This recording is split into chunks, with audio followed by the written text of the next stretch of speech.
Ces mots et cette déclaration sur les réseaux sociaux. Déclaration, et c'est en partie lié à ce qui se passe en Israël, bien sûr. Déclaration de Karim Benzema. Regardez ce qu'il a écrit sur Twitter, en l'occurrence. Toutes nos prières pour les habitants de Gaza, victimes une fois de plus de ces bombardements injuste qui n'épargne ni femmes ni enfants. C'est ce qu'a donc écrit l'attaquant de 35 ans qui, on le rappelle, avait signé au club Al-Ittihad en Arabie Saoudite. C'était en juin dernier. Bonsoir Daniel Riolo, éditorialiste sur RMC Sport. On est ravis de vous avoir avec nous ce soir, Daniel. Alors, ce qu'il faut expliquer quand même, Daniel, c'est que ces derniers jours, des personnalités de la télé, notamment, ont déploré le fait que trop peu de voix connues en France aient pris position pour condamner l'attaque du Hamas contre Israël. En voilà un qui prend la parole, mais qui prend le contre-pied, en fait, Karim Benzema. Est-ce qu'on va tout droit vers la polémique, selon vous ? Un message éminemment politique. Pour tout vous dire, je ne sais pas que je m'y attendais, mais je guettais le moment où ce message allait tomber. Et malheureusement, je ne suis pas surpris. Quand je dis message éminemment politique, c'est que clairement, il prend parti, Karim Benzema. Il pourrait adresser un message de paix, un message de soutien aux populations de Gaza ou au peuple palestinien, et dans le même temps également avoir une pensée pour les Israéliens qui ont été massacrés la semaine dernière par le Hamas. Mais pas du tout, il ne le fait pas.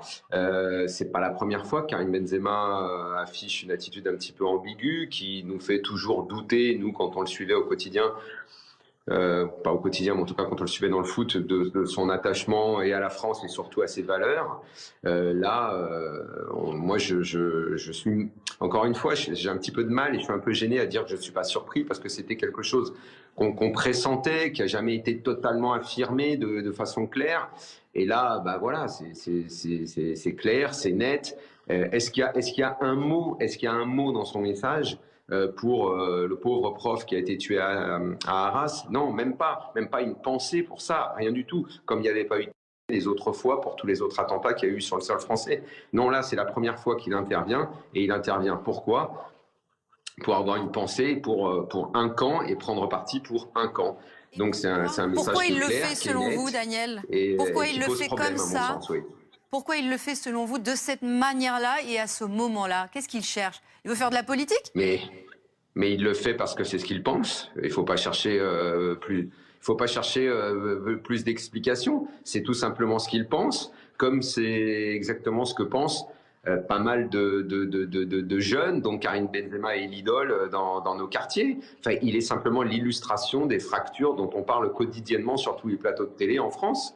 Il est le porte-parole depuis très longtemps d'une forme de pensée qu'on retrouve en France dans plein de pans de notre société.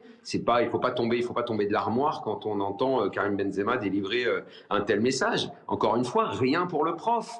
Il est en Arabie Saoudite, il pourrait avoir une pensée pour les Yéménites qui sont massacrés par les Saoudiens. Non, il n'a pas de pensée. Là, c'est ciblé, c'est calculé, c'est réfléchi, c'est politique. C'est clair, c'est net. Il n'y a pas à chercher midi à 14h, en fait. Vous êtes consultant à RMC Sport, je le rappelle, et surtout vous avez l'habitude de donner votre avis, un avis souvent tranché. Vous pensez qu'il aurait mieux fait de se taire? Mais en fait, il dit ce qu'il pense, il a envie de prendre parti, donc il aurait mieux fait de se taire. L'expression « il aurait mieux fait de se taire », c'est quand quelqu'un commet une boulette et ne pense pas vraiment ce qu'il dit, ou aurait dû tourner sa langue cette fois dans sa bouche. C'est une autre expression un peu similaire. À partir du moment où il pense ça, qu'il le dise, mais ça peut provoquer beaucoup de dégâts dans la tête de beaucoup de jeunes dont il est l'idole en France. Mais à la limite, je vais vous dire, les dégâts, ils sont tellement évidents déjà causés que c'est pas une phrase de Benzema qui va accentuer quoi que ce soit.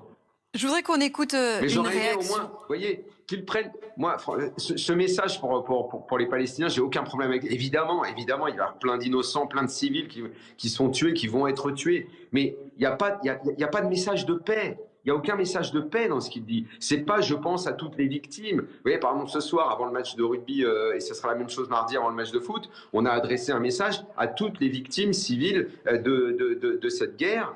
Et Et une pensée pour le professeur. Lui, non, pas du tout. Lui, c'est un camp. C'est clairement un choix politique. Je voudrais qu'on écoute, Daniel, une réaction politique, celle d'Éric Zemmour, qui était l'invité ce soir de Benjamin Duhamel. Écoutez. Benzema, je ne l'ai pas vu faire un tweet pour s'apitoyer, même simplement s'apitoyer comme un être humain sur les bébés israéliens qui avaient été éventrés, ou même, comme un Français, sur ce pauvre Dominique Bernard. Je ne l'avais pas entendu d'ailleurs ni lu quand il y avait eu d'autres massacres de djihadistes en France. Voilà, c'est typique. Monsieur Benzema d'ailleurs vit en Arabie Saoudite, mais il a raison. Parce que si pour tous les musulmans, qui sont de nationalité française, mais qui veulent vivre à la saoudienne, qui veulent manger à la saoudienne, qui veulent s'habiller à la saoudienne, qui veulent respirer à la saoudienne, prier à la saoudienne, vivre avec leur femme à la saoudienne, eh ben, il faut qu'ils fassent comme M. Benzema, qu'ils aillent en Arabie Saoudite.